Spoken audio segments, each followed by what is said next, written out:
It's Thursday again, tell everybody to lock in, grab some popcorn, a drink, and go and throw your AirPods in. It's the 1 hour show, constantly speaking facts. Bulletproof stats are always shooting from Matt. And when it comes to Kyle, you getting numbers and style. Jake is gonna educate you, he has that knowledge on file.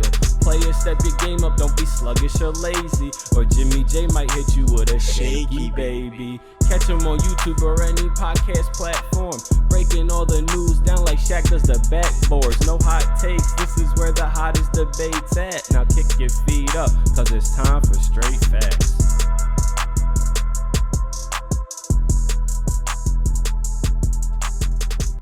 What's going on, y'all? Welcome back to Straight Facts, a sports show that educates and entertains. Brought to you by the Up On Game Presents Network. Make sure you're liked and subscribed to Up On Game on Apple, Spotify, YouTube, wherever you get your podcasts and your content. Them boys, LeVar Arrington, Plexico Verse, and TJ Hushmanzada got you. But I'm sitting here with my guys, as always, Stat Matt Robinson and Jake Galley. I'm your boy, Jimmy J. Guys, how you doing today, man? You guys surviving the dog days? We're still in the midst of it. Still in the midst of the dog days of the sports calendar. As someone, I thought you meant just in terms of temperature. And as Same someone thing. who, right, true. But as someone who never leaves his house because he works from home, I went to the car to go get something today. I am shocked. I didn't know we were at this point. I mean, I guess it's summertime, like you should expect it, but like it was hot today. Yeah, where have you been? Yeah, like we the rest of us been out here dying in this heat. That's what I don't leave. doing. I rarely leave. It was just like kind of crazy during the daytime, I should say. I'm a night crawler. You're a night owl. Yeah, night owl. Better. Night owl. Yeah. Night crawler. It was like 90. It wasn't that bad today. Matt, come on, man. Heat index or UV index. There was something going on. Step outside. You didn't go outside today either, did you? Huh? Me? Talk about it's not that hot. I did a 5-mile walk. No, Matt, you're acclimated to the heat. There's a difference.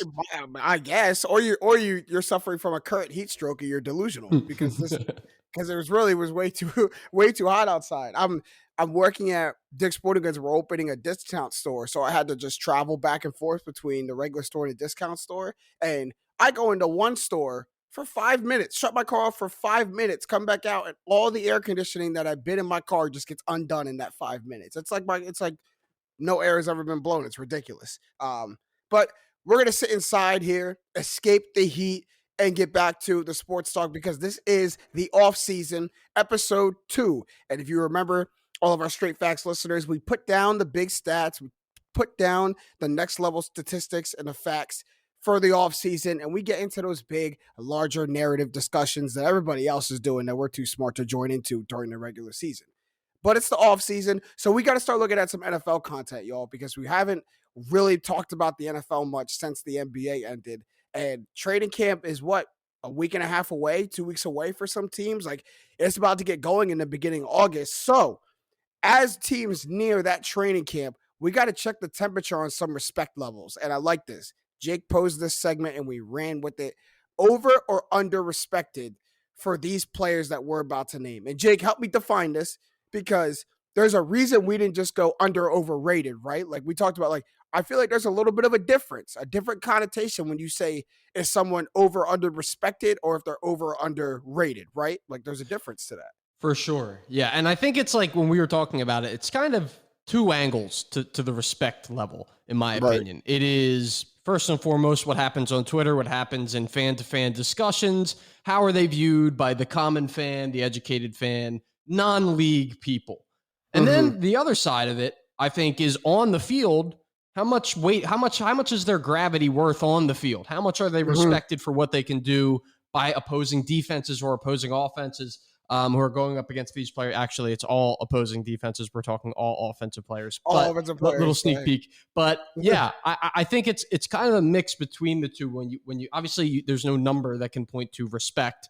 Maybe the closest thing is the dollar signs. How much money are they making? But beyond that, like, respect is not something that we can necessarily put a number on. So I think it's a good exercise to go through on a couple of these players and see where the public's at, where we're at, and just everything, all around with them, respectfully. You know what I mean?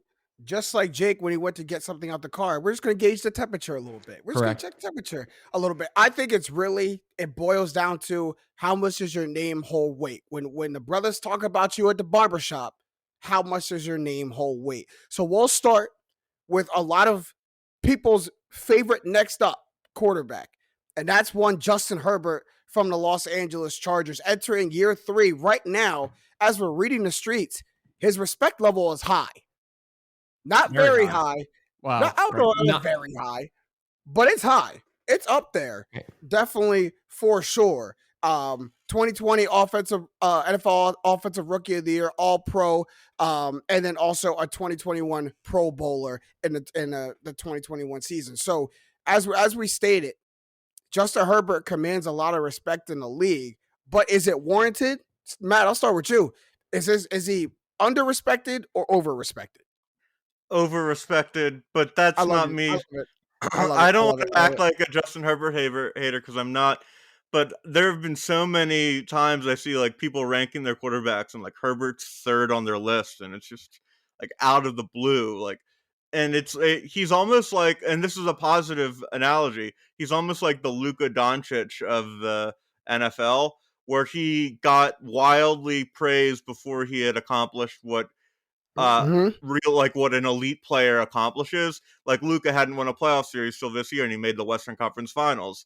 And Justin Herbert hasn't made the playoffs, and it's been 2 years. I'm not holding that against him. I'm just saying when people put him over, like honestly, if I take off my Cowboys hater hat, like there's a really strong case that Dak's a better quarterback than him right now. Like projecting for the future, Herbert's. But as where he stands right now, he's a very good young quarterback, but he isn't in this like top level that a lot of people are putting him in yet.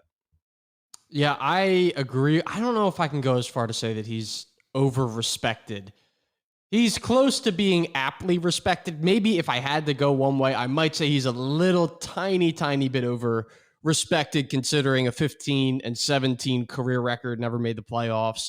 But you know, you attribute a lot of that, in my opinion, to the defense. The defense has never been good enough to hold a team under, 28 or something, where Justin Herbert can have an off game or, an average game and still win. That doesn't exist for Justin Herbert. If you're not putting up 30 plus points, you're probably not going to win on the Chargers. So last year, 29th Chargers D, 29th in points against, 23rd in yards against. And I think part of his perception and why people are so high on him is in part because of what the offense looks like and the fact he's threw it 672 times last year in 17 games. Like that's a lot for a guy in his second year. That is a ton of passing attempts. So, a lot has been put on him, and I think he's looked good, but the team success has not followed thus far. I am so definitively in the over-respected range. It's not even funny. And I kind of don't like how far I am into this territory because I like Justin Herbert. I actually really like Justin Herbert. I'm just, Matt, exactly what you said. I'm all for holding players accountable and where they stand at. And when you're a guy who hasn't made the playoffs yet, I wish people would hold him to that, because when you talk about where Justin Herbert lands in like the top quarterbacks in the league, I understand giving him props for his talent. I understand giving him props for the individual accolades, but putting him over some quarterbacks that he gets put over, like a Matt Stafford or a Joe Burrow or a Dak Prescott. These guys have made the playoffs. These guys that have won playoff series. Matt Stafford's won a Super Bowl. So when you talk about it in that standpoint, if he's going to be up in that category, then Jake, all the stuff that you talk about, I think he should be good enough to make up for. Like, I think he should, if he's top 3 to 5 quarterback in the league, he should be able to make up for his defense being 29. That's why he's top 3 to 5. And when he has an offense with Keenan Allen, Mike Williams, Austin Eckler, like when he has this dynamic offense with all these weapons, his offense is putting up 30 to 35 points a game. So maybe that's the cause and effect. His defense is 29 because his offense goes and puts up 35 points a game. Like, I don't need to be the most stonewall defense, but I think people are projecting to what they can see Justin Herbert getting to and putting him there now, when a lot of quarterbacks have had to really earn that. And Justin Herbert is just getting put in that category because of this, love affair with his talent. And I see where they're coming from. I severely don't agree with it. and I hate to be such a negative person and almost try to knock Justin Herbert down a peg, but I just think it's unfair to project someone so far when I have nothing tangible. Did you not lose to a division rival in week 18 to make the playoffs? No, but he was nuts in that game. You can't do that to Herbert. Did you not lose? Because Derek Carr was also nuts. Yes, he was nuts. He played well. But these are people he gets put ahead of. Like these are guys that he leapfrogs automatically. Matt, you said it. I didn't say it. You started your rant with it. That's how many playoff appearances right there. Zilch. None. Zilch. 0. So when January starts, Justin Herbert goes home. But like, here's the only thing I'll push back on. Next year, so we have all this against him. He's overrated. Next year, if they make the playoffs and he wins one playoff game, he then becomes. I shut up. Then I shut up. Right? Okay. Yeah, so it just simply is a matter of he's getting respect for accolades he hasn't earned yet. Gotcha. And that's over respected. I don't like that. To me, earn it first. And I give him a pass for being young. Like, I don't hold him for not getting in the playoffs. Just don't leapfrog him into categories he's not in yet. I'm not saying he's a bad quarterback. I'm not saying he's outside of the top 10. I'm just saying when you put him in front of these people, give me, you know me. I'm facts guy. I'm numbers guy. I'm stats guy. If you're gonna put him over X, Y, and Z, show me why. Give me the tangibles as to why. And he doesn't have that. So to me, Justin Herbert and the Chargers for a whole in that matter, because you're right. He spazzes out in week 18 and they still lose. So everyone from Brandon Staley down is an approve it year to me, because that team is way too good, way too much talent on that roster to not have a playoff appearance with that core. It's just way too good. This will be Staley's this last. This will be the last prove chance. it year. Yeah. This will last be the prove chance it year. because and I think, like, again, like we say, it's the coach's prove it year. It's his last chance, because they're not going to let go of Justin Herbert. Like, if they don't make the playoffs, it's the coach, right? It's the coach, right? It's the coach first. And I think that does somewhat speak to the fact that, like, he probably should have a playoff game under his belt. And maybe but what I'm saying, maybe that's, somewhat of the coaches and the team's fault, as well as his. But ultimately, if it's only playoffs that is holding him back from getting his respect or becoming fairly respected for what he actually is, then I think that'll come this year. Then I think we can expect, I'll go out on a limb. I'm going to say the Chargers make the playoffs this year. Brought in Khalil Mack, brought in J.C. Jackson on that terrible defense. So we'll see. We will see. Okay, because didn't every other team in the AFC West make a move too? It's such a ridiculous division. It's not just them, man. The playing field never changed, and that's why it's like yes, if no one else made a move, and say they just got Khalil, say they didn't even get J.C. Jackson too. Say they just got Khalil Mack, and the status quo stayed the same in the AFC West. I'd be right with you. Yeah, pencil them in for the playoffs. Like they gotta run through a gauntlet of a division. 6 games of their schedule are going to be the 6 hardest games they play. Yeah. So, I can't give them the benefit of the doubt. And for a team who still didn't get there in an easier division, I can't give them the benefit of the doubt. That same team they lost to, Matt, the same team they lost to week 18, they got exponentially better. We talked about this. I think the Raiders are going to be a lot worse this year. Well, I just can't help you with that. I disagree with you. I can't help you with that one. I really can't. I really can't help you with that one. How did they get worse? How in the world we did they talked get about it on the pod when we did the Well, I need you to say it again, Matt, because it's ridiculous. I need you to say it again. They overperformed their point differential. They had a kind of fluky, weird season. They're gonna fall back to being like an 8-9 team, and I think they're clearly the worst team in the division. Everyone else is going to win 10 games in the division. The Raiders don't win 10 games. They overcome adversity, losing a head coach, losing one of their top wide receiver targets, losing a defensive rookie that they drafted early, and they make the playoffs. And then they get Chandler Jones and Devontae Adams, and they're going to fall back. Yeah, I don't know where you're coming. Like, there's no reason. Everything that we think about the Chargers offense is like very much true for the Raiders as well. Same thing. I don't know. Look here, they could end up being the worst than how good they were last year. The Raiders wide receiver core may end up being better than the Chargers wide receiver core. Really, it might be. Oh my God. Right. No. Not wide receiver. I'm not I'm saying the there. The Raiders are whole going to be receiving core. awful. I just think the division's so tough. I don't think the Raiders are anything special. Well, you just said they're the worst team in the division. So what's Yeah, the worst but team in the division look like? 8-9. That's ridiculous. That's ridiculous. That's ridiculous. That is ridiculous that they win 8 games. And Josh McDaniels is over there now. Yeah, I'm high on him. Crazy good offensive mind. I'm high on him.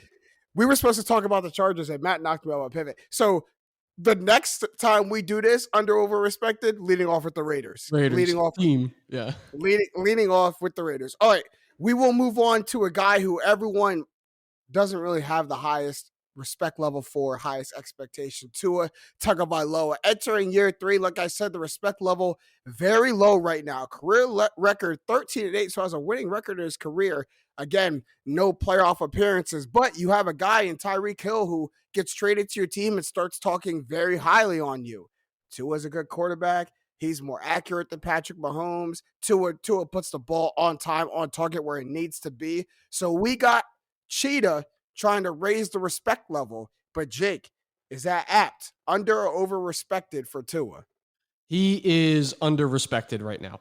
And it's again, not by a ton. And he deserves some of the but he deserves some of the disrespect that he gets because of the ghoulish performances that he's thrown up towards the end of years, the end of like seasons. And when you look at the last 4 games last year, on average, over the last 4 games, if you combine them all together and average them out, 17 completions for 177 yards, 1 touchdown, 1 interception per game. That's over 4 games.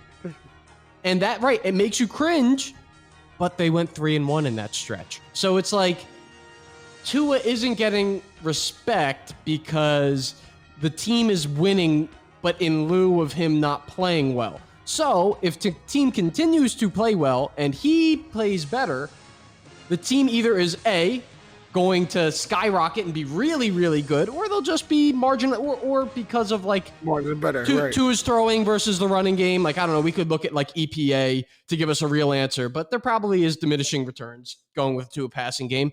Here's why I'm going to say that he is going to be, by the end of season, over respected.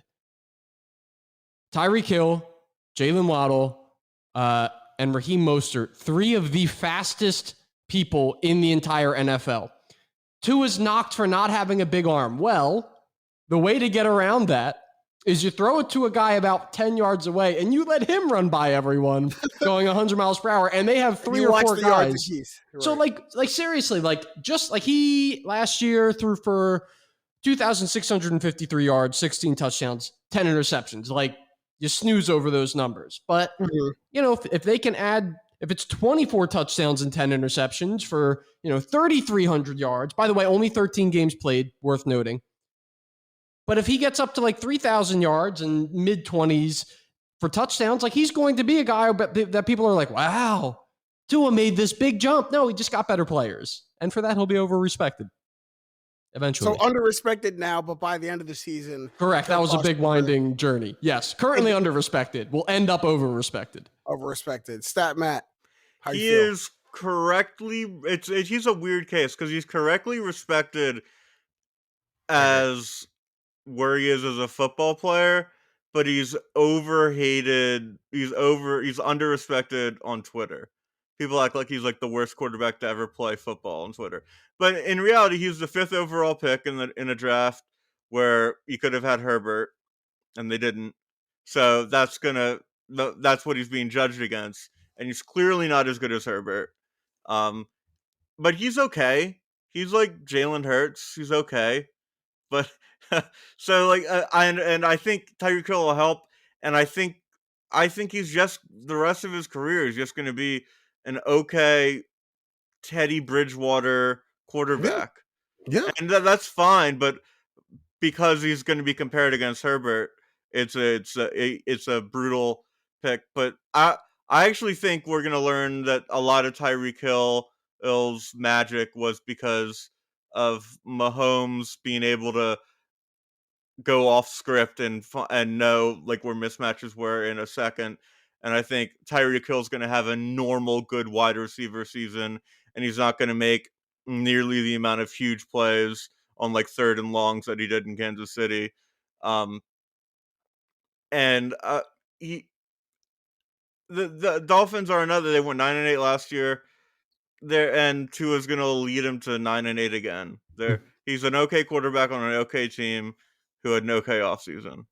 Every team is going 500 to Matt. Yeah. Every team, we just go put them perfectly balanced. Perfect, as everything should be.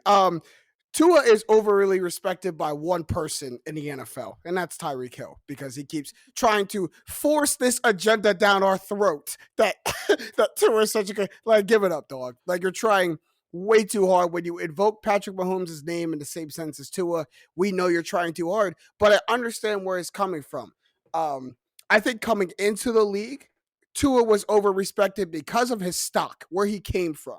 When you have a co-sign from Nick Saban, when NFL GMs are calling Nick Saban and say, hey, man, what do you honestly think of Tua? And Nick Saban goes to the stand and says, that's a good quarterback. He's going to work his butt off. He's an accurate quarterback. You're going to love him. Take a chance on him. You take that and run with it, especially a team like the Miami Dolphins, who are tired of drafting the wrong one. Like, we want to get the right one. We're going to get a good quarterback in here. Nick says he's good. I'm going to take his word. And now I think it's regressed to the mean. I think he is aptly respected for what he is, because Jake, you said it. You guys kind of both said it. Like, he throws up those pedestrian numbers and they go 3-1. And then Matt, you kind of piggyback by saying he's going to be like a Teddy Bridgewater average okay quarterback. I think those are in the same lane. Like, that's where people are relying on him to be. And the Dolphins know that. So since the Dolphins know I don't have the strongest arm, I better modify my offense to get some of the best run after catch guys in the league, both on receiver and in running back. We better later. And don't sleep on Myles Gaskin in the passing game too. That's a receiver who likes to get the ball out of the backfield too. So I think that's what we're going to see. Like, we're going to see that respect level get commanded. But I like where you're going, Jake, by the end of the season, him being overly respected, because I think there's only so much you can do by throwing it 10 yards and watching guys run. Like, most defenses will be able to, I think we'll be able to tackle that. I could be wrong, but I anticipate at some point you don't fool us with that anymore. At some point, you're going to have to try to use one of these speed demons to take the top off the defense. And if I'm a defensive coordinator, I dare Tua to throw it that far. Like, I dare you to do it. At some point, it's going to be a 3rd and 11, a 3rd and 10, or you're going to need a chunk play. And I will dare you to throw it down there to Tyreek, because Tyreek's going to run down there. Jalen's going to run down there. Devontae Parker, they're all going to run down there. But I'm going to dare Tua to throw the ball, and then we're going to see where it lies right now. But I think for the respect he's getting from everyone else but Tyreek Hill, I think it's fair. Even the Twitter slander.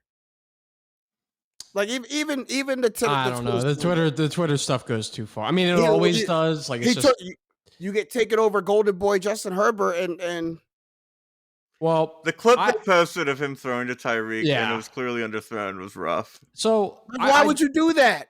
So by that mark, he's under-respected by his team. Don't respect him if they're going to post his that. social media manager doesn't respect him. Well, at least, because my thing is, you can mend a video.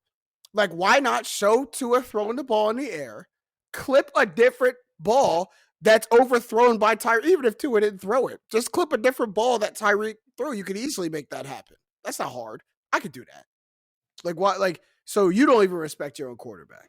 Yeah, I just think it's funny, like, perception-wise, and I know, like, we're going to talk about this guy, and he adds a ton without the passing, or excuse me, he adds a ton without his passing game, but Tua had about, like, 200 less yards passing than Lamar Jackson in the same amount of games. So, like, you say you want Tua to have an average season, and he's probably going to have an average season. The average quarterback, the 15th quarterback last year in terms of yards, was Ben Roethlisberger, 3,700 yards. That would be 1,100 more than Tua had last year. And point being, you had 1,100 yards and you had a couple touchdowns because you played a full season. People are going to look at you and be like, wow, Tua's really turned a corner. When in reality, he's just filling out to, getting the opportunities in the offense that he is. Like, that's where I'm at with him. I don't know. I guess putting you in Ben Roethlisberger category doesn't turn any keys for me. Well, right. I know. I realized one. How about this? One up, like 40 yards more. Kyler Murray. Ooh. Yeah, there we go. Now we're okay. Now we're talking. now we're talking. Now we're talking much more. So finally, Matt, you're going with, you said over-respected, under-respected. He is correctly respected by most of the football world, under-respected by Twitter, because he's not trash, he's mediocre. Nah, he in the gray area of mediocre, he more towards trash than he is good though. Yeah. Right now. He on that side of the tracks for sure. All right, we're gonna go to the next one, and for these next ones, Matt, because I knew you like to be on the fence, I need a definitive.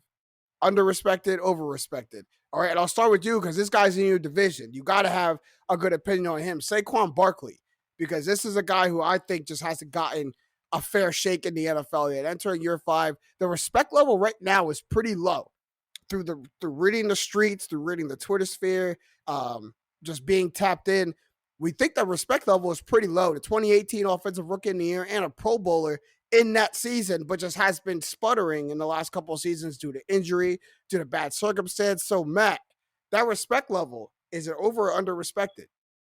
He is over-respected. He's a bad football player. He's not good at football anymore. Oh my God.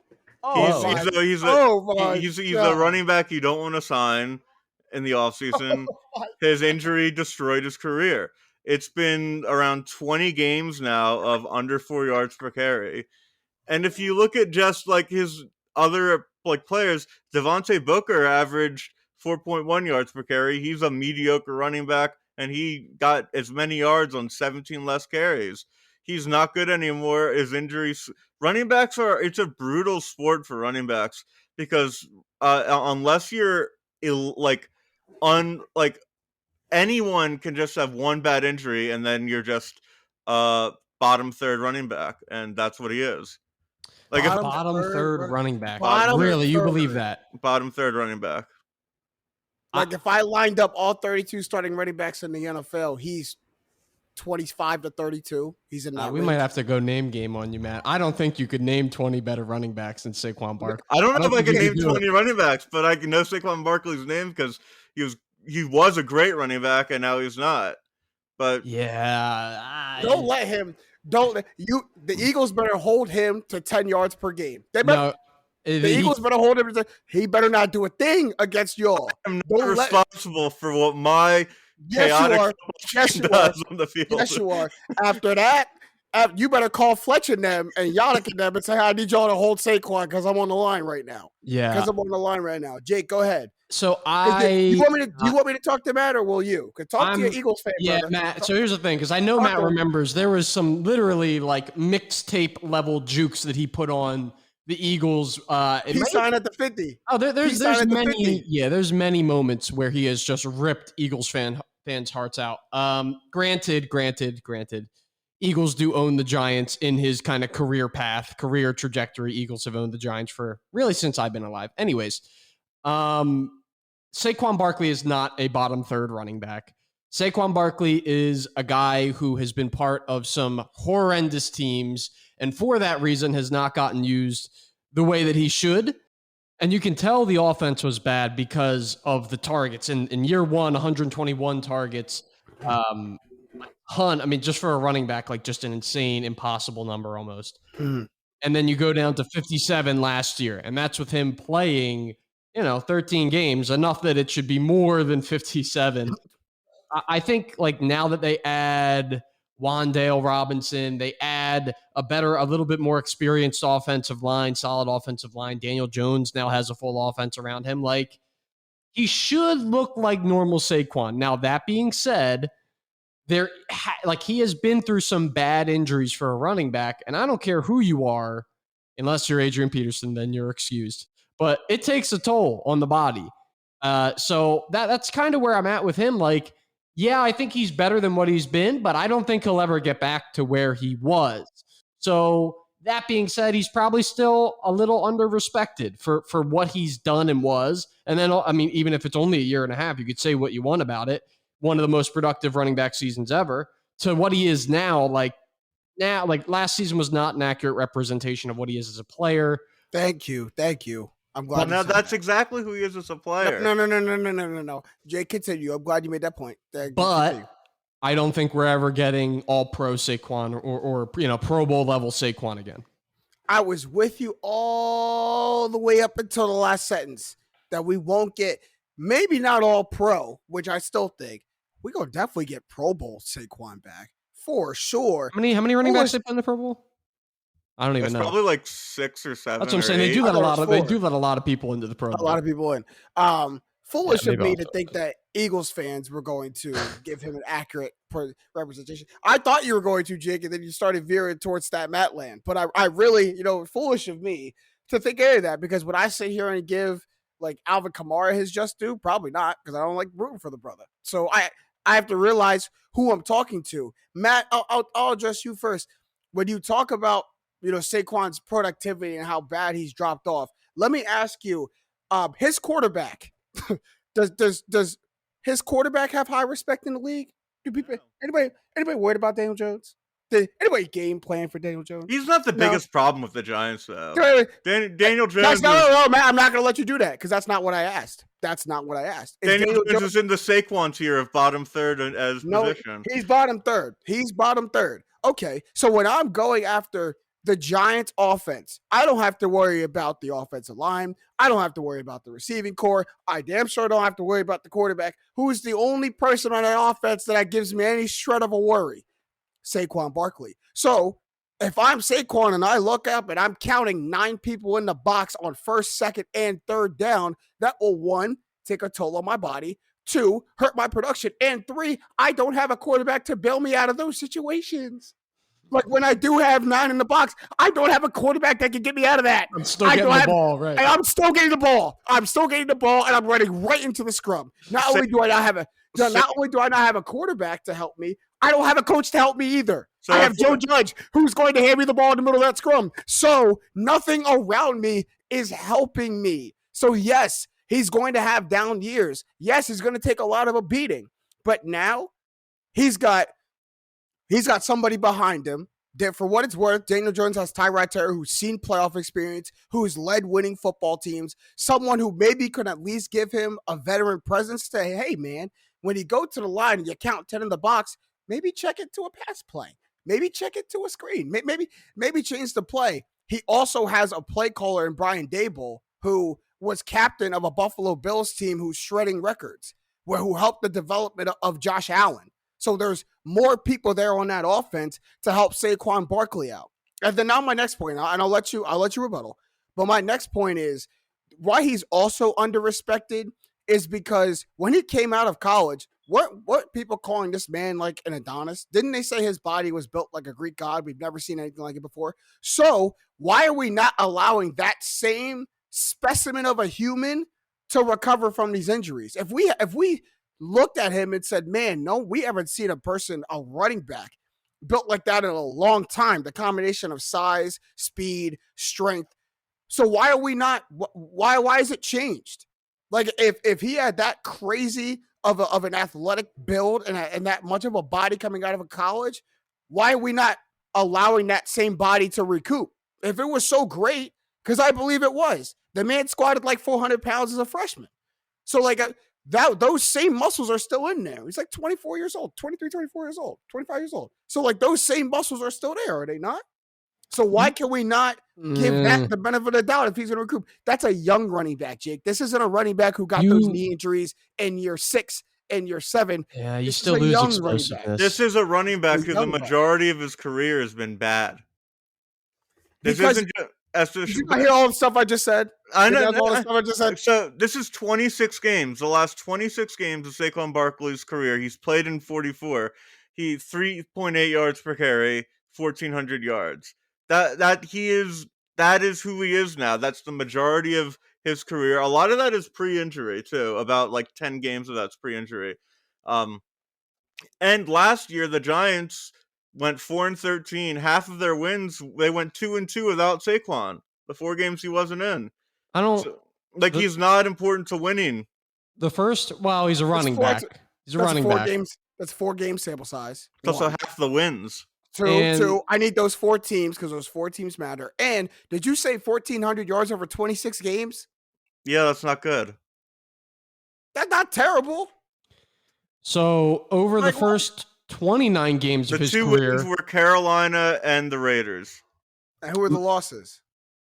Chiefs and Rams. Okay then, Matt. Okay then. Like he would have made it 30. Raiders are really good.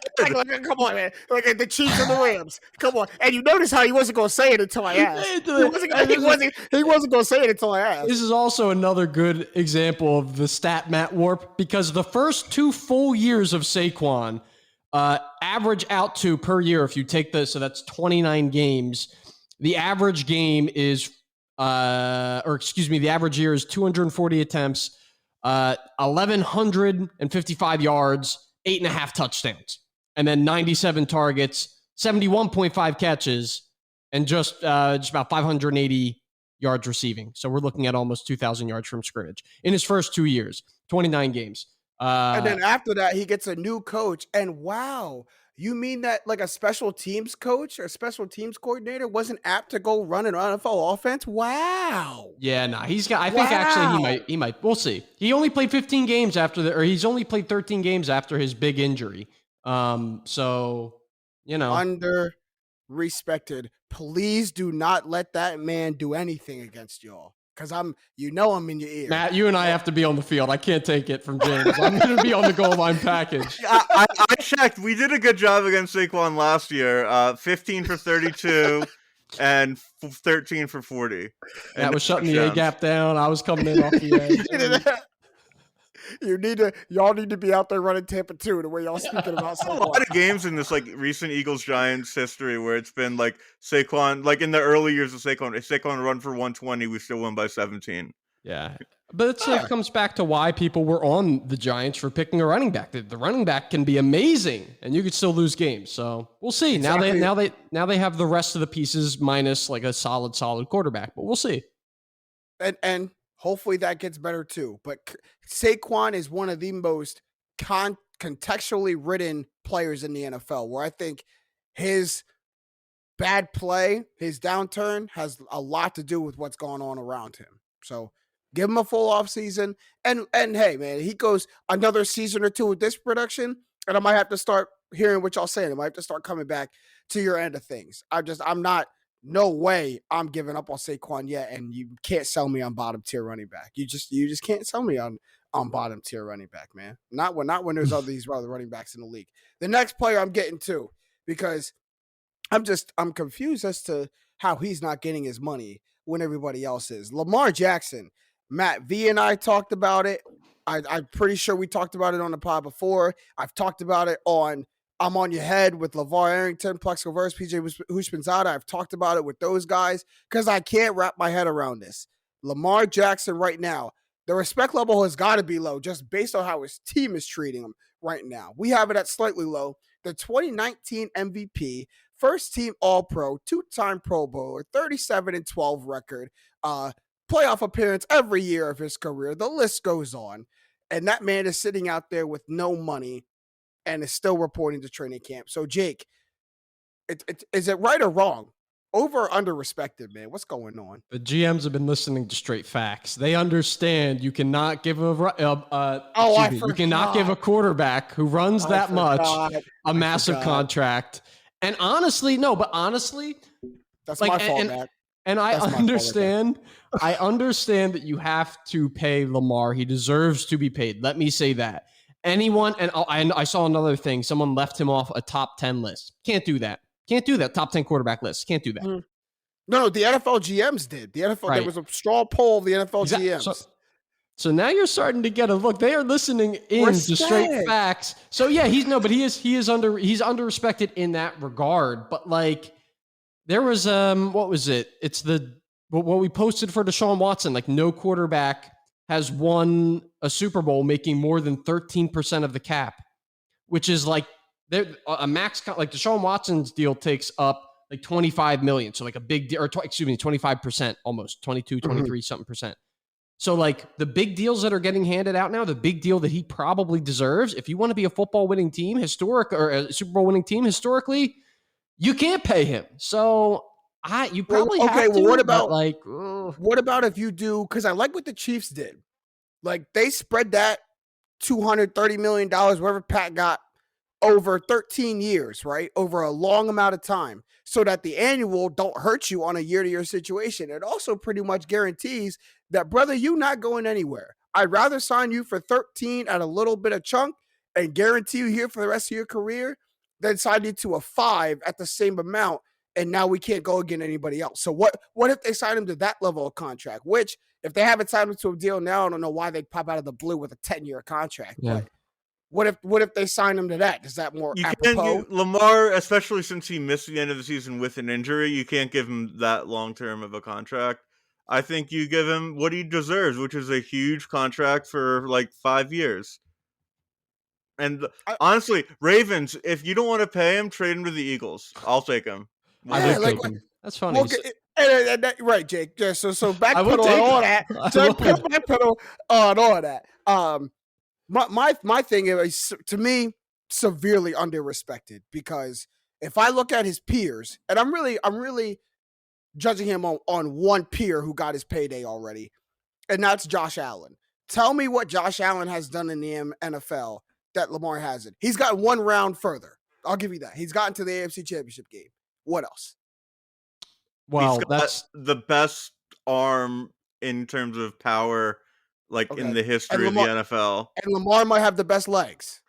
He went So, toe to toe with Pat Mahomes in a playoff game like 2 months ago. but didn't Lamar go toe to toe with Pat Mahomes too? Like I got a toe for toe game. He Like, never played Mahomes in a playoff game. Not a playoff game, but I got a toe to toe with Pat Mahomes game under my belt too. What Allen did in that Chiefs game was so unbelievable to me that I like Allen. And you keep finding these moral victories. Did they win? That's not a coin flip. I get it, but did they win? In 13 seconds, he gave him the lead with 13 seconds. There's nothing else he can do. He played a perfect postseason. He scored a touchdown every single possession against the Patriots, and then he played out of his mind on the road against the Chiefs. Yeah, and was sitting right next to Lamar the next week, wasn't he? Okay, so I'm not here to downplay anything Josh Allen did. I think you keep missing what I'm asking. Like, in terms of in a vacuum, because that's what you do when you go to sit down for a contract. I look at what you've done on paper in a vacuum. In a vacuum, I have an MVP, a first-team All-Pro, 2-time Pro Bowler, 37-12 record, and I have a guy who's done pretty much the same without the personal accolades. Here's the difference. And Lamar is an 1,000-yard rusher basically every year that he plays. So when you mentioned Josh Allen, and this is kind of the issue with arguing with someone like me, an idealist, I wouldn't give Josh Allen a big long contract either. Not with the way he's currently used. I just wouldn't. I wouldn't. He's a little different than Lamar in the sense that his body's bigger, so he's probably bigger, and he's right. So like when he's out there running, it's like Lamar can seriously get crushed on something because he's moving really quick. That's number one, and number two, he's cutting across the field where you have these big guys tracking you down. One day, when Lamar starts to get a little long in the tooth, and he's not maybe as fast as he used to be. There's going to be a big 300-pound dude cutting back the other way who catches him, and that'll be your season. Like, that's where these guys, they are amazing, amazing, amazing talents. And to a certain extent, that production of amazing, you need to get far. But when we always talk about spinning the wheel of potential outcomes. When you're running that often, you're spinning the wheel with your quarterback a lot. And I just worry. I agree. I didn't say my answer. He's underrespected. He's underrespected. They were the 1 seed. They're 8-3. He gets hurt a week later, and it was his worst season of his career. And again, I think the biggest factors he's never the only help he has in the passing game is Mark Andrews.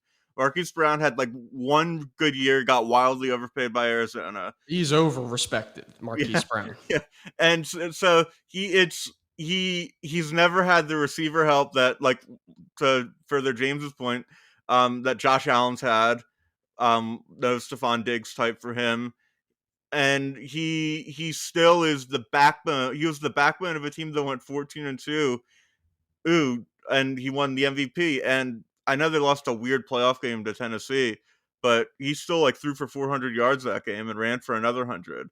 Like he didn't play great, but he Wild that you said that. Threw for 400, ran through for 100, didn't play great. Wild. Wild. You know, he had a couple bad turnovers in situations. But that's the standard. That's the standard. Any other quarterback, if Pat Mahomes does that, he could turn the ball over twice. If Pat Mahomes does that, throws for 400, let him run for 20. He throws for 400 and does that, we're forgetting all the interceptions, right? But when it comes to Lamar, all the negativity speaks louder than the accomplishments for me. Because, like, you guys said it. All that stuff goes on. Didn't he? He also loses his top 3 running backs before the season starts. He goes in with Le'Veon Bell, who hasn't touched the football in a year. And stinks. It stinks. So, like, respectfully. This is all of this has to do when it goes in. And also why I don't understand why the Ravens won't pay him. And I said this with my Matt V's Vision video on YouTube. Guys, go check that out too. Shameless plug. That's on YouTube right now. But the Ravens have taken a chance on him and invested in him every step of his career until now. They take a chance on him at the end of the first round, and it hits. They take a chance on him when they give him the starting quarterback spot, and it hits.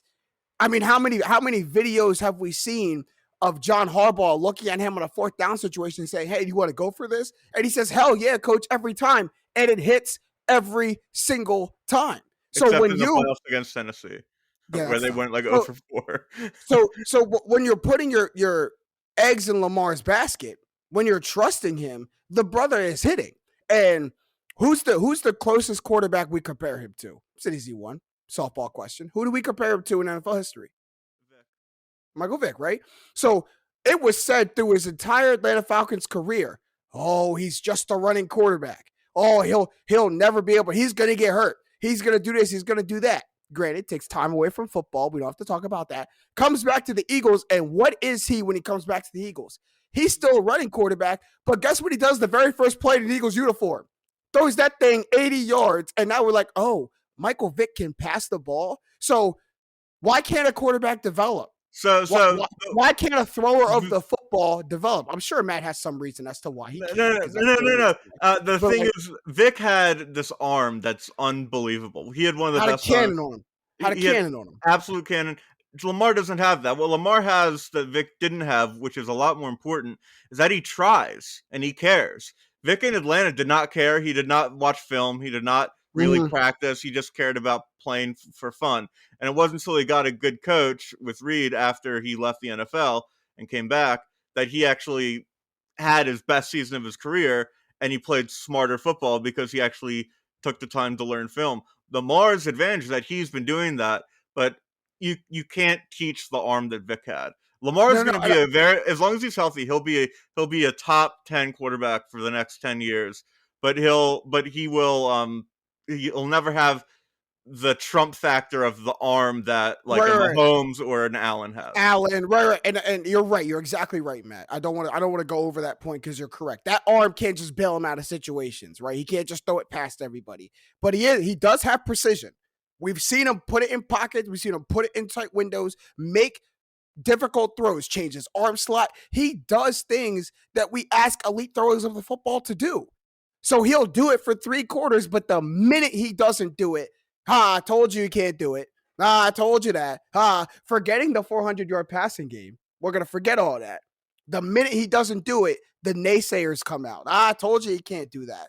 But that's what I don't understand. It's going to get there. When you're a certain level of greatness, like that kind of like you said, it becomes a standard. And it's funny because I think we said Herbert was over-respected, but he is getting a little bit of that where he goes off and then he doesn't get there. And it's like, you guys didn't make the playoffs. So now that's just me.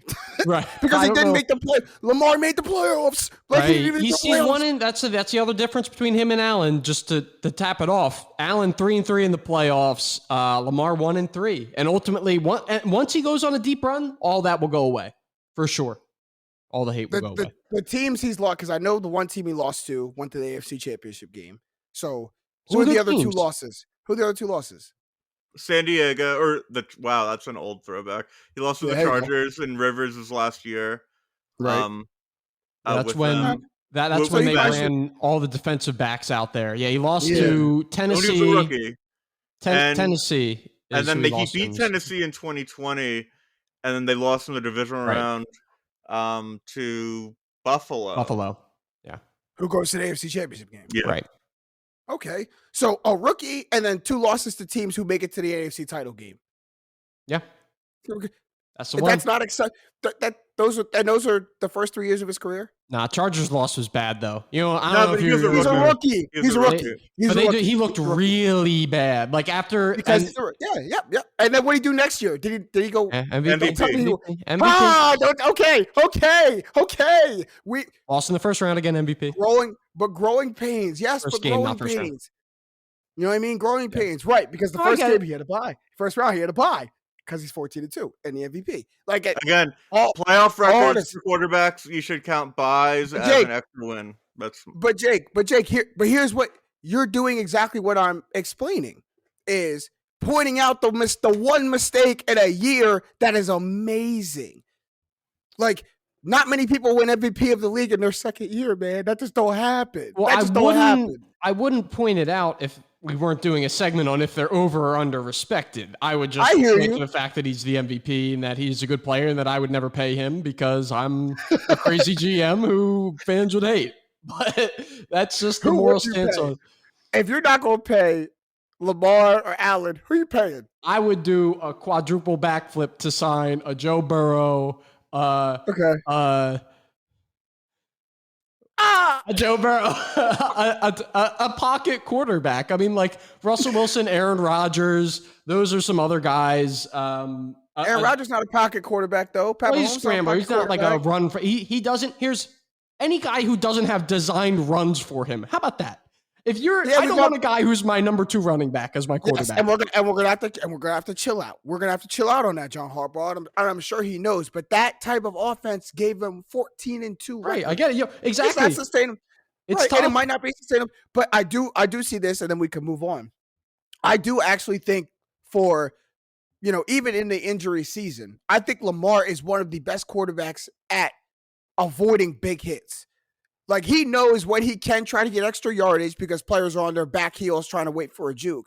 But he knows that, hey man, if Levante David is barreling down to my left, make it a little baseball slide down here. If I get to the secondary and Tyrann Mathieu is straight ahead, let me go and duck out of bounds. He knows when to do that. Now, when I got 3 Bengals players who don't know how to tackle, I might be able to give them a little spin move and go to the end zone. But he knows when to get down. You know what I mean? So I just think he's a smart quarterback, a cerebral quarterback. He's been proving people wrong since the Heisman year at Louisville. Literally winning a Heisman, still under-respected, right? So he's knows that, like, hey, I got to progress my game. He had 32 straight teams tell him you'd probably be better as a running back. And then the 32nd team took him and they hit. So I just think he can grow. I think all that can work itself out. So we'll see how that goes. But Jake mentioned that there's only one quarterback in the entire NFL that he would give a contract. And that's Joe Burrow. So why don't we talk about him then? If that's the only guy. So he's got to be over-respected, right? And if Jake's going to pay one guy, he's got to be over-respected. He's over-respected, probably. But okay, he's entering year 3, the 2021 AFC champion. Also the comeback player of the year after a gruesome leg injury in his rookie year. Respect level got to be very, very high. So Jake, you say he's over-respected. I don't know how after that last statement, but go ahead. Under-respected or over-respected? No, I think he maybe at this point is a little over-respected, and just me right there saying that he's the only guy who I would sign. Obviously, there are more guys, but he is. He jumps off the page, right? The first one that came to my mind. Yeah. And I think when you combine what he did, he threw the ball 520 times, and really it was year 2, but in reality, it was year like 1.5. Really, I mean, he didn't get a full year because of the injury in his rookie year. So he's kind of playing through it. 520 pass attempts, 4,600 yards, 34 touchdowns, led the league in completion percentage, all while getting sacked more than anyone else. Like, still head scratching. That almost makes me want to say that he is underrated because he was able to get to the Super Bowl with the one thing that you need to be a competent team, a strong offensive line. And like they were still able to get there. Against our better judgment all season, and right? almost Remember, won. and Like almost really won. almost won. And almost won. And against our better judgment too, right? Because we were the podcast that all literally from week 1 to week 18, we're saying it's going to catch up to him at some point. It's going to catch up to him at some point, and it literally never caught up to him. They didn't even lose. God, they didn't win. I mean, they lost the they Super dumb. Bowl because. So yes, because I was of literally it. just about to say that, Matt. It caught up to him the last play of the Super Bowl. That's literally what it caught up to him when Aaron Donald shot that gap. But they were able to like win in spite of that all season. So I think that's why Joe Burrow gets this praise. I didn't mean to cut you off, Jake, but that's just it's funny because we were the first people saying like that's gonna hurt him, and it didn't really. No, like and like what the like. So he already led the league in efficiency in terms of completion percentage. He's up in 70%, and they're one of the most explosive offenses. What happens when you add, like, or rather, I should say, take away 50 negative plays? Now, you won't take away all 50. Probably take away with a better offensive line, like 20, 25. 20, right. Yeah. To now, they're just regular plays throughout the year. Like, that is... opportunities. Right. Given opportunities, and you got to expect that he's going to do something with a given opportunity, right? Matt's our DVOA guy. Like, I'm sure, like, when you look at... or I don't know if this would fall under EPA, but like giving him 25 extra opportunities that are positive plays instead of negative plays throughout the year, I like that. That's you're already improving on a Super Bowl team. Like, what more can you do? Also, to be fair, sacks are also a quarterback stat because a quarterback can hold the ball too long. It's I'd say with the Bengals sack problem last year, I think 85% of it was the Bengals O-line's fault, 15% Burrow. But I think that's more of a young guy trying to make every play possible, and he'll get better at that. Burrow's properly respected. He made the Super Bowl last year in his second year, and it was the Cincinnati Bengals, who nobody at all thought would win the division, let alone win the AFC. And he had an 18-point comeback at Arrowhead, which is crazy. Like, he has no fear at all. And everyone has him as a top 5 quarterback. He's a top 5 quarterback. He's earned that. Okay. He's slightly over-respected. Just slightly. Because I love the fact that he gets his flowers and he gets his just due. Because that was an amazing comeback season we have. And to be honest, I thought a lot of it was just riding momentum until you have an 18-point comeback in the hardest place to play in football. Then you're not just riding momentum. You're not only a good football player, you know how to get it done. Like, there's just a winning mentality amongst Joe Burrow. You know what I mean? It factor. Like, I just don't lose football games. Like that, whatever it is to win a game, that's how we're gonna do. Even dating back to high school, right? Dude's got like 4 state championships in high school, got a national championship in college, went to a Super Bowl. Like, it's just a winner. He knows how to do it. The reason why he's slightly over-respected is because when you have that surprise factor of coming back from a gruesome knee injury and making the Super Bowl, you get guys saying that he's comparable to Tom Brady. You get guys saying that, he's already going to be, on his way to a Hall of Fame career. And then you're like, okay, now we got to pump the brakes because now we're getting the opposite of what Lamar Jackson is getting. Now we're only seeing the great in Joe Burrow because of the season and not remembering some of the downfalls. And Matt, you said it, like, watch the tail of the tape. Not all those sacks are on the offensive line. They're just not. Not all the sacks are. Not all of the stalling out of the drive is on the rest of the offense. Not all of the losses are on the rest of the team besides Joe Burrow. He's got a hand in that pot as well. But I think there's just people look at Joe Burrow in rose-colored glasses because, look, real handsome dude, knows how to dress, real suave, real confident. He is like the American dream of a quarterback. That's exactly what we want in a quarterback. The Bengals defense didn't get enough respect for that run. They were good too. From us, they did. From us, they did. Yeah, from us, because they were. You know why? They really confused the Chiefs' offense once it was 21-3. I'll give you 2 reasons why.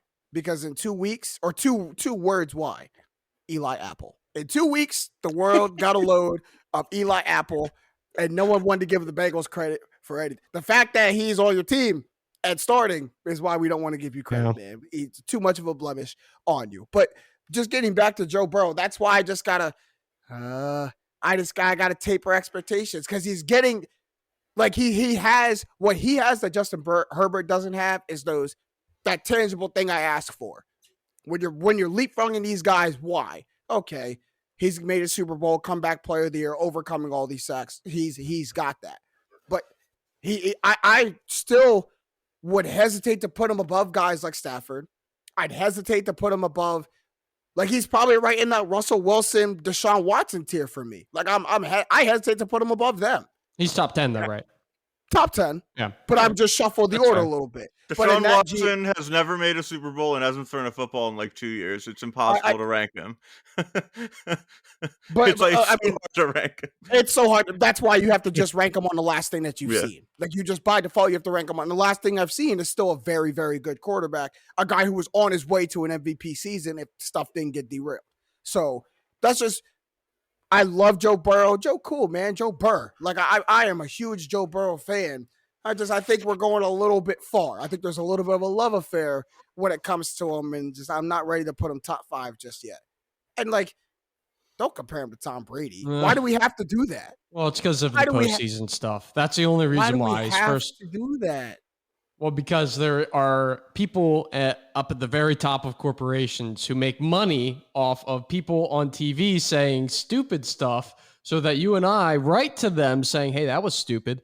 And then off those interactions, they're able to make more profitable initiatives. Yeah, more money runs everything. That's why money is the reason why people think Joe Burrow is better than he is. Have two completely different personalities too. Brady and Burrow have two completely different personalities. Burrow's like cool. Brady was never cool. Wow. Brady became cool because of his accomplishments. He's not cool. He's funny. But he's not. No, like he Joe wasn't. Burrow, No, but he wasn't like even Joe funny Burrow's to got Tampa. Like Tom Brady ain't funny. He. Okay, put it this way: he's not cool. He's extroverted. He's outward. He's loud. Like Joe Burrow got a swag to him. Right. Somebody gonna swag. Tom Brady's never showing up in those glasses and the shirt and like all the crazy stuff. But it also goes. See the fit? Do you remember the fit that Joe Burrow pulled off in the Super Bowl? There are two people in the NFL that can pull off that fit. No, the Super Bowl fit was bad. It was the AFC title game fit that was good. No, Super you Bowl guys. fit was I bad. think he might be. You guys were hating on the Super Bowl fit. The one I'm thinking of is the AFC. The one I'm thinking of. Both were good, above average, better than anything Tom Brady's worn. I remember talking about this in the group chat. You guys were loving the AFC fit. We all love the AFC chip fit, and y'all were hating on the. You talk about white flames or something. What was it like? It wasn't flames. It was tiger stripes. Get out of here! Don't try to flame that guy. Say flames. Don't try to flame him with the hat to match and the DR1 lows. Yeah, with the Audemars glasses on. Oh, I'm sorry, the Cartier shades won't even Pikachu. Come on, man. I have a question for you, James. One question. Did they win the AFC Championship game? Full circle. They did win the AFC Championship game. Yeah, with a good fit. And then they lost the Super Bowl with a bad fit. Oh, I see. He got me. And you know what? And you know why I respect Joe? Because he damn sure did wear that fit when he left, too. Didn't have the glasses on, but he damn sure did put the fit back on, too. As you should, Joe. As you should. I could never. My team just lost the Super Bowl. I'm not getting dressed up like it's a fashion runway. I'm not. You better roll out the red carpet for me on the way out, too, boy. Getty Images better get ready. I'm putting the fit back on. That's my dog, Joe. That's my dog. Respect. I love it. He might get a little bit. He might be aptly respect after I remembered that. I might have to bump him up because that's just Joe. He's gonna get some real good sponsorships from high-end clothing lines. I guarantee it. He my guy. All right. Woo, that was a good pod. We're almost out of time for this episode of Straight Facts, but as always, we got some shots to get up at the buzzer. Who's got something to say at the buzzer? Going to see the Thor movie in like T-minus, like probably leaving here in like 20 minutes. Very hype. Big fan of Thor. Are you? Yeah, I honestly heard not so great things about the movie, but ultimately, like, I don't really like it doesn't take a lot for me to enjoy it as long as it's like an immersive Marvel kind of multiverse experience. Yeah. The Marvel blockbuster movie. You see Doctor Strange yet? Yep. Yeah. I remember you were the person who was like, yeah, all the Marvel movies connect. And I'm like, what? And then I went like years later, probably like a year or 2 years later, watched them all with Sarah. Now I'm like a huge into like Marvel. You're in it. Now we're in it.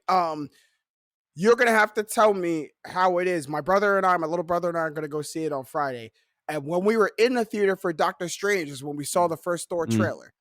and it looked good. I'm even down with the whole like rock and roll, like Right. thunder of love and the comedy of it. And then I saw Jane wielding his hammer in the trailer, and me and Stuffy. my brother both made the same exact sound. Oh, because I'm told that there's only 2 people in the universe that can hold 3. Him, Vision, and then Captain America got the strength, right? When he knocked Thanos out with it. So how Jane come back all of a sudden and not only can she wield it, she's calling it? Like you, Thor, you got some splaining to do. So just really quick, I think somewhere in the comics this happens. I don't have the answer. I will eventually have the answer for you. Probably 2-3 hours from now, I'll have the answer for you. But yeah, I'm not sure. I'm not exactly sure where the Thor hood gets moved from one person to the next. I just don't like that. Yeah, I just don't like that. So it's gotta be well done. She can't just plop back up out of nowhere and all of a sudden she got the hammer. She got the powers. Yeah. It's gotta be well done. Matt, you got something to say at the buzzer? So you know my coworker with the bad sports takes? Yeah. He was out of pocket, not sports wise, with our new boss. So our new boss comes in, and I've worked with her before she got promoted. Like we were the same level. She's cool. She's like our age, whatever. And so she wanted to have Saturday morning we're gonna have a meeting as a team at this location, and it was gonna be like this coming Saturday. And does that time work? And then yes. The guy who opens the store on Saturday at 9:30, it's an 8:00 meeting. It's going to be an hour long. Says he can't make it because he's going to be and he's making this giant. Everyone says yes. The people who work at a different store, the Oxford store. Me, I say yes when I don't open that day. So I'm going to go to the meeting, go home for 2 hours, and come back and work. And it's like it's annoying, but it's like gotta regroup when you get a new boss and get everyone on the same page. And he starts calling out people in this group text. This one guy, the guy's like, man, I gotta drive to Oxford, and then he like calls him like a bootlicker for like being like, if you want to speak like he goes nuts in our group text with the boss that can see it, and then I couldn't believe, like, dude, it's just a meeting, and he starts talking about labor laws, and she's like, well, no, I said you're gonna get paid for the meeting. And it's just, dude, how about this? I've only heard the insult bootlicker one time, and that's in the movie Stomp the Yard. And if it that's the only time I ever heard it, man. The fact that he actually used it in real life scenario is wild. And here's the crazier thing. The meeting starts at 8, runs to 9. He shows up at 9:30. If I'm the dude who is getting he tells me that I'm the bootlicker, I'm waiting for 30 minutes to talk to him when he shows up in person. That is incredible. He shows up at 9, but the store opens at what time? I called him a bootlicker. They've never met because he works in the Oxford location. Oh, and we've never met, and you don't know me? No. This guy's 20-year-old, skinny as a rail, wears small size t-shirts, and this guy is he works out every day. So it's awesome. So that guy would show up at 9. The store opens at 9:30. We means we got a good 30 minutes to discuss this. Yeah, we got a good 30 minutes to duke this out in the parking lot. I don't mind working with a black guy. All right, all I gotta say real quickly at the buzzer is, so the WNBA had their All-Star event, had their All-Star weekend. Good on them. I still don't love the time that it was done. The All-Star game was done mid-afternoon on Sunday, so we can make way for Sunday night baseball that I'm sure so many people were excited to tune in for. So Kelsey Plum is the All-Star Game MVP. Did you see this Ghost Trophy? I didn't see that. I saw a clip of her getting crossed onto the floor. I also saw the trophy. I thought you were going cross. I saw the trophy. No. Arike and Gubawale made her touch earth. 2 palms. That's tough. Crazy. That's tough. In an All-Star game, too, when you're barely playing defense. Crazy. It's tough. But did you see this girl's trophy? It is ridiculous. I thought it was a joke. I thought it was edited. Someone edited it in. Me too. And then I'm not sure if this is true, but Ballsack Sports apparently looked up the trophy and it cost like $33 on Amazon. It's got all the same accessories to it and everything. So I'm sure that's not true, but here's all I got to say to the WNBA. We can do better. We can absolutely do better when it comes to that kind of stuff. I think they did an adequate job in promoting the All-Star weekend. They gave it its own primetime slot. A lot of people were invested in it. It had great games, all of that. But we have to be thorough. Like, there was no part of NBA All-Star Weekend that they would cut a corner in, even the trophy. Please take a look at Giannis's All-Star Game MVP trophy and Steph's All-Star Game. Please take a look at those trophies. They're literally the size of them. It's literally like an NBA Finals trophy. But Kelsey Plum gets the 8th grade participation trophy that I got when I went to bowling night in Schuylkill Elementary School, Jake. That's the trophy that she got. So that's a low respect level for the WNBA. Low respect level. Okay. So just have the same energy when it comes to the NBA or when it comes to the WNBA that we do for the NBA. We've made great strides in advancing women's basketball, and I think that shouldn't be overlooked, but also shouldn't be overlooked when we're coming up very much short. Because when it comes to celebrating these ballers, when it comes to celebrating these players, we're going to put them on that platform. Please make sure that they're respected in the way that they should. And good on Kelsey Plum and everyone. She made a video and she was really jokingly about it and she was really lighthearted about it. But I think that she doesn't want to just really disturb something and really speak on it. So since she doesn't want to, like, I will take the liberty as a male side, kind of advocating for women's basketball. I'll speak up about it and speak directly to the WNBA. I know you can do better. And I know a bunch of people who were responsible for that trophy knew exactly what they were doing when that little piece of plastic was presented. There's enough money in the tank to go get an actual trophy for the literally MVP of the WNBA All-Star Game. But I shall digress. That's all for this episode that we have of Straight Facts. It was a good one as Jake is literally preparing to go watch Thor. Go ahead. Cost $150 or maybe a little less than that. Plus shipping included. A championship belt that is, like it's good made of leather. It's big. And that's for a fantasy league. Get a real trophy. I'm sure Kelsey Plum would actually rather that belt than the trophy she got. Much rather that. She probably left it in the locker room. I don't even know if she took it home. But that's all the time we have for this episode of Straight Facts. It was a great one. Shout out to all of our guys at the Up On Game Presents Network. As always, LeVar Arrington, Plexico Burris, and TJ Hushmanzada. Make sure you guys are following them on all platforms where you get your podcasts and also YouTube. Also, shout out my guys, Jake Gallant and Stat Matt Robinson. I'm James Jackson. These have been the facts. Straight up.